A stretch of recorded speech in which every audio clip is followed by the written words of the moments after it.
Olá, meu nome é Rebeca Nunes e sejam todos bem-vindos a mais um Planeta Expresso.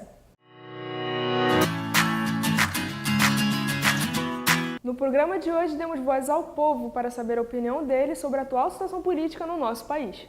Olá pessoal, eu sou Débora Nup e hoje estamos aqui na Estácio, Campus West Shopping, para conversar um pouco sobre a política atual brasileira. O que você acha sobre isso? Vamos ver o que as pessoas falam. Recentemente, vários acontecimentos no cenário político brasileiro estão afetando a população de diversas formas. O que você pensa sobre isso? Eu penso que a culpa é extremamente do povo.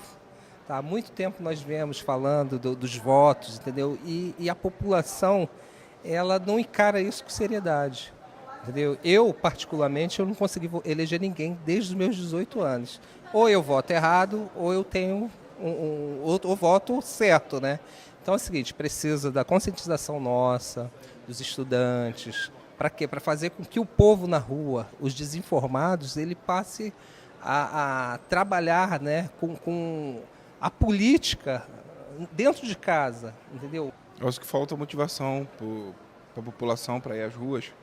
A mesma motivação que leva as pessoas às ruas no Carnaval, no Campeonato Brasileiro, na Copa do Mundo, entendeu? Eu acho que falta motivação. Você acha que a população está reagindo da melhor maneira? Bom, eu acho que não. Deveria ter votos diretos, alguma coisa desse tipo, para que a população falasse diretamente, né? Porque não é o caso. Então eu acho que é isso. O que você acha que poderia melhorar? A população indo às ruas, acho que falta um pouco de informação, entendeu? Também falta interesse também, né, em buscar informação nesse sentido. E essa passividade do povo aí só tende a prejudicar, não só essa geração, mas como as gerações futuras também. Se você olhasse para o Brasil daqui a 10 anos, o que você acha que estaria diferente ou o que você acha que estaria igual? Bom, igual, acho que a forma de pensar das pessoas mudaram bastante, né? Com os últimos acontecimentos do país, eu acho que tem mudado a forma de pensar, mas eu acho que ainda tem que mudar bastante, porque as pessoas têm que se conscientizar na hora de votar, mais consciente, né? Eu acho que nem deveria ir às urnas, na verdade, né? Nem deveria. Se todos fizessem a parte de não ir, talvez mudaria alguma coisa, né? Eu estou totalmente pessimista. Eu não consigo enxergar o Brasil daqui a 10 anos. Eu queria sim que daqui a um ano, nas próximas eleições, a gente já tivesse um rumo. Mas, infelizmente, nessa eleição nós ainda não teremos rumo. Por quê? Porque ainda não tem um político ideal, não tem nenhum nome para a gente vislumbrar como solução dos problemas brasileiros. Olha só, eu sou aluno de Direito, estou até com vergonha de dizer isso. Eu estou pessimista e não vejo um futuro distante, entendeu? Se nós não mudarmos com as nossas atitudes, não vai ter um Brasil diferente do de hoje. Quem não conhece uma criança que sabe mexer melhor no celular do que você? Essa é uma situação que vem se tornando cada vez mais comum em nosso cotidiano. Mas será que isso é bom ou ruim para as crianças? Conversamos com a professora Ana Latanzi para entender melhor sobre esse assunto. Professora, a gente gostaria de começar falando sobre esse assunto de tecnologia, esse mundo de informação em relação às crianças. A gente percebe que hoje, com essa quantidade toda de aparelhos eletrônicos, é quase impossível você conhecer alguém que não tenha um em casa, inclusive as crianças. Como, na sua opinião, isso afeta as crianças? É uma perspectiva cultural, né? Então, se você olhar a história da humanidade, a história da humanidade, ela sempre foi na relação entre o domínio do homem, da natureza, por meio da técnica, né? Então, o que antes o homem fazia, por exemplo, com uma lança, né, que era caçar lá o alimento, ele foi aprimorando e, enfim, não se caça mais com lança, quer dizer, em alguns casos, né? Então, o uso da tecnologia hoje, na verdade, ele está mais atrelado à expectativa, ao desenvolvimento, às relações do domínio do homem, da natureza pela técnica, e só foi aprimorando, né, na verdade. O que é inexorável, né, pensando aqui na perspectiva da história da humanidade. Vamos falar sério agora, o assunto vai ficar sério porque a gente vai falar de brincadeira infantil. Sabe aquelas brincadeiras como brincar de bolinha de gude, brincar de casinha? A gente percebe que praticamente hoje não existe mais atividades assim E essas atividades são muito importantes, né, para o desenvolvimento das crianças. A nossa preocupação é o seguinte: se tem essa ausência de atividades, se tem esse excesso de tecnologia, as crianças estão cada vez mais sedentárias. A senhora acha que esse comportamento novo, isso vai modificar essa fase de formação do desenvolvimento das crianças? Ela desenvolve outras capacidades cognitivas quando ela pega, por exemplo, um game, né? Ela exercita o cérebro e outros sensórios. O corpo talvez fique menos em uso, mas ele, por outro lado, ele está sendo usado em outros ambientes, por exemplo, no esporte, né? A gente vê hoje o incentivo maior à prática esportiva, áreas de lazer, né? Esses esportes coletivos. Quer dizer, na minha opinião, isso não tem o que se é bom ou se é ruim. É óbvio que eu não sou, por exemplo, especialista em comportamento psicológico, né? Comportamento em relação à psique infantil. Não sou especialista nisso. Eu só olho a comunicação do ponto de vista da materialidade, né? Assim como em algum momento da trajetória humana nós substituímos, por exemplo, o livro pela televisão. Então, na minha época, a grande questão era: livro, televisão é prejudicial ou não? E a gente passou, né? Hoje a gente fica preocupado, óbvio, porque não tem um aluno em sala de aula, por exemplo, que consiga ficar 1h40 sem olhar o WhatsApp. Né? A questão é como é que nós podemos controlar isso, esse uso. Pegando esse gancho aí, a gente percebe que as crianças hoje, eu não sei o que acontece, mas parece que elas já nascem assim, plugadas, elas pegam o celular, desbloqueiam com uma facilidade, os pais não conseguem acompanhar essa linguagem tecnológica. Em relação aos pais, como os pais deveriam agir? É porque tudo que é novo causa um certo espanto, né? Se a gente, de novo, se a gente olhar na perspectiva histórica, o telefone causou espanto, o cinema causou espanto, o avião causou espanto. E a gente vai se adaptando. A questão é o que é bom para aquele ambiente, o que é, eu diria assim, o que é democrático naquele ambiente. A família está habituada a conversar? Porque também tem isso. Fala-se muito, tem que substituir o telefone por uma conversa.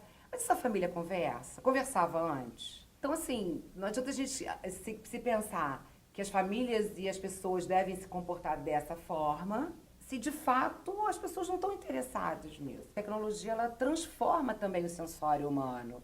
Não necessariamente há uma perda, não necessariamente é ruim, mas é o novo, é isso que está aí. Quando a gente estava vendo essa matéria, a gente percebeu que, numa linha de tempo, há uns 20 anos atrás, as crianças elas corriam mais, se sujavam, parece que não tinha muito essa preocupação em estar em contato com a natureza. E hoje, eu percebo que é totalmente diferente. Para mim, já é uma realidade diferente, né? Eu acho que essa realidade, acho que mais próximo da sua geração, talvez, né? De ter esse contato com o físico, com a natureza. Os pais, hoje em dia, a gente percebe que eles querem muita praticidade também. A educação vai para uma área da praticidade. Eles preferem comprar um telefone, logo um smartphone. E a comunicação das mães com os filhos, assim, antes era literalmente no grito, né? Chamava as crianças para dentro de casa. Hoje não, o grito vem pelo WhatsApp. É uma nova forma. Então, talvez hoje sim, por conta da violência, né, as pessoas se deslocam menos para os lugares. Ninguém pode hoje passear na Floresta da Tijuca sem ser surpreendido por um assaltante. Então, você tem uma série de situações também que estão na ordem do ambiente que favorecem com esse convívio com a tecnologia. Em relação a aparelho telefônico, a senhora acha que as crianças, existe uma restrição, podem ter? A senhora estava comentando na questão do livro. Não necessariamente há uma substituição do livro por um aparelho eletrônico? O que a senhora pensa sobre isso? Não, eu não acho que haja uma substituição. Eu acho que a gente ficou com mais opções.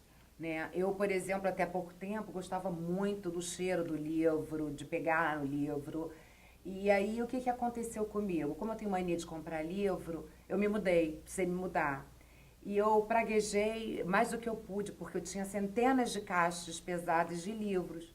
Isso me fez compreender que eu posso optar por não ter mais de livro impresso, que eu posso ter um Kindle, por exemplo, um leitor, né? E baixar o conteúdo para eu ler. Então, é isso que eu estou te dizendo, as coisas vão se transformando e a gente vai se adequando, a tecnologia vai nos ajudando a ter uma forma de viver diferenciada. A única restrição que eu tenho em relação à tecnologia está mais no âmbito político, né?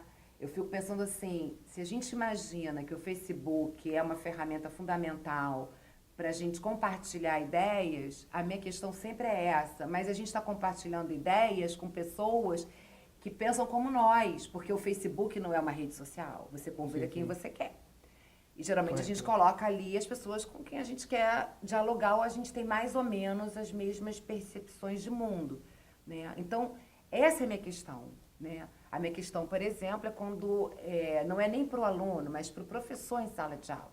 Como chamar a atenção de um aluno em 1h40 para falar de semiótica, né? Quando o aluno está interessado em outras coisas. Então, aí o que acontece? A tecnologia trazida pelo aluno vai ter que forçar um comportamento diferente do professor, enfim, e em outras esferas também. Acho que é muito assunto, é um papo bem legal, a gente ficaria horas aqui com a professora Ana falando. Muito obrigado pela sua presença, muito obrigado pela sua participação, por contribuir aqui com a gente hoje. É isso, pessoal. Obrigada. Tá bom? Por aqui é só, mas vocês continuam com a Rebeca no estúdio. Aquele abraço, até a próxima. Tatuagem no mercado de trabalho ainda é um tabu ou pode ser considerado uma nova tendência? Será que ter uma tatuagem pode comprometer o processo seletivo? Descubra a seguir. Olá, estamos aqui com a professora e advogada Alessandra Passo e falaremos sobre o tema tatuagem no mercado de trabalho. Professora, seja bem-vinda primeiramente. O que a tatuagem representa para a senhora? Olha, para mim, eu sempre vi a tatuagem como uma arte, né? Como qualquer expressão artística. Então, sempre tive algumas imagens assim na minha cabeça que eu gostaria, né, de fazer ou tatuar no meu corpo, mas sempre encarei como arte, nunca como alguma coisa assim transgressora, alguma ideia desviada, né? Eu encaro mesmo como arte. E o que te levou a fazer uma tatuagem e em algum momento você pensou que isso poderia afetar a sua carreira? Sim, até porque eu comecei a fazer as minhas tatuagens tem pouco tempo, né? Eu sou formada há 22 anos, então quando eu comecei como advogada, lógico, e até pouco tempo atrás eu também pensei muito em fazer ou não fazer, porque existe ainda um estigma muito grande, né, em relação a isso. As pessoas encaram, é um pensamento muito subjetivo, né? Tem as pessoas que encaram como alguma coisa transgressora, outros encaram realmente como arte. Então, eu demorei bastante tempo para fazer justamente por isso, né? Para não ter nenhum problema justamente na minha profissão. Mais pela questão da profissão de advogada do que de professor. O professor ele tem um pouco mais de liberdade, mas enfim, qualquer função que você tenha influência sobre as pessoas, eu acho que a gente tem que ter um pouco de cautela. E assim, a gente pode saber exatamente o que a gente é na essência, mas você não sabe com que olhos a pessoa vai te olhar quando ela vê uma tatuagem no seu corpo. Então, assim, eu demorei muito para me afirmar como pessoa e com um pouco mais de maturidade, eu realmente, assim, não preciso provar nada para ninguém, então eu resolvi fazer. A senhora acredita que durante uma entrevista de emprego, a tatuagem pode prejudicar a pessoa no processo seletivo? Com certeza. Como eu te falei, eu acho que ainda existe uma análise subjetiva em relação a isso, né? Então, as pessoas não te conhecem exatamente, então fala, como é que uma professora séria, uma advogada, tem uma tatuagem? Então, às vezes, as pessoas pensam ainda dessa forma, né? Principalmente as pessoas mais velhas, não querendo generalizar, mas existe um pensamento assim, de geração para geração. Hoje, eu vejo isso de uma forma mais aceita na sociedade, pelas gerações mais novas, né? Mas ainda tem as pessoas que pensam diferente. Então, até te conhecer na essência, realmente você pode causar uma má impressão. Às vezes aquilo pode ser favorável, mas normalmente vai ser desfavorável. Então, inclusive dentro de sala de aula, ou quando eu vou fazer alguma gravação de alguma aula, eu procuro, não que eu esconda, mas eu não procuro exibir, porque eu acho que tem situações que realmente não convém. Em sua opinião, qual tipo de tatuagem pode gerar um mal-estar dentro do local de trabalho? Bom, como eu falei que eu encaro também como uma coisa subjetiva, né? Assim como você torcer para um time ou eleger um ídolo, eu acho que, de qualquer forma, uma tatuagem nesse sentido poderia causar algum tipo de desconforto, de discussão, por você levantar uma preferência de uma, né, de repente levantar uma bandeira, querer impor a sua preferência. Às vezes não, é apenas realmente uma simbolização de alguma coisa que você gosta, mas as pessoas podem interpretar, né, como alguma coisa de levantar a bandeira. Como eu já fui fazer várias audiências em gabinetes que o juiz estava lá enfeitando o gabinete com um time de futebol, então você acaba, de uma certa forma, intimidado, né? Então, eu acho que, nesse sentido, uma tatuagem que deixasse claro uma preferência sua, pessoal, eu acho que poderia gerar algum tipo de constrangimento. Ou alguma coisa assim muito gritante, que aparecesse demais, né? Como eu falei, para você se expor, e depende do mercado de trabalho, depende da área que você atua, né? Eu acho que na área, assim, dos artistas plásticos, de quem realmente é artista, isso não é visto com os mesmos olhos quando você vê um juiz tatuado, quando você vê um professor com um tipo mais sério tatuado. Eu acho que é mais ou menos por aí. Professora, a senhora tem quantas tatuagens e qual o significado delas? Bom, eu tenho 3, né, mas pretendo ainda fazer mais. Eu estou na fase de produção. A primeira delas é uma frase, né, uma palavra curta que eu gosto muito, que é o Carpe Diem, né, que na verdade não tem aquele significado de aproveitar o dia, mas aproveitar a vida, né. Tenho também uma flor que eu gostei mesmo pelo desenho, que eu acho que é feminino, e um coração alado, que é o que representa a liberdade. Eu acho que tudo tem um momento de vida e foram feitas com base nisso. Mas pretendo ainda fazer mais algumas. Bom, professor, obrigado pela presença. Voltamos ao estúdio. Na nossa dica cultural de hoje, Kingsman. O Círculo Dourado é o segundo filme da franquia Kingsman, que vem dos quadrinhos. Do mesmo criador de Kick-Ass e O Procurado, Kingsman tem uma proposta um pouco diferente, relembrando os filmes de espionagem dos anos 80. A franquia utiliza recursos da comédia britânica com um tom mais sarcástico, mas sem perder a seriedade que o filme propõe. O Círculo Dourado, diferente de O Serviço Secreto, traz um pouco mais da cultura norte-americana para fazer um contraste com a britânica. Este filme estreia no dia 28 de setembro e é uma boa escolha para quem gosta de filmes de espionagem, como os primeiros da franquia 007 e até mesmo MIB. Então, se você ficou interessado nesse filme, corra nos cinemas e não perca essa estreia. Então, pessoal, esse foi o nosso Planeta Expresso de hoje. Espero que vocês tenham gostado. E caso vocês tenham alguma coisa para comentar com a gente sobre o nosso programa ou dar alguma sugestão de matéria, entre em contato conosco através de uma das nossas redes sociais e nos conte sua ideia. Então, até a próxima!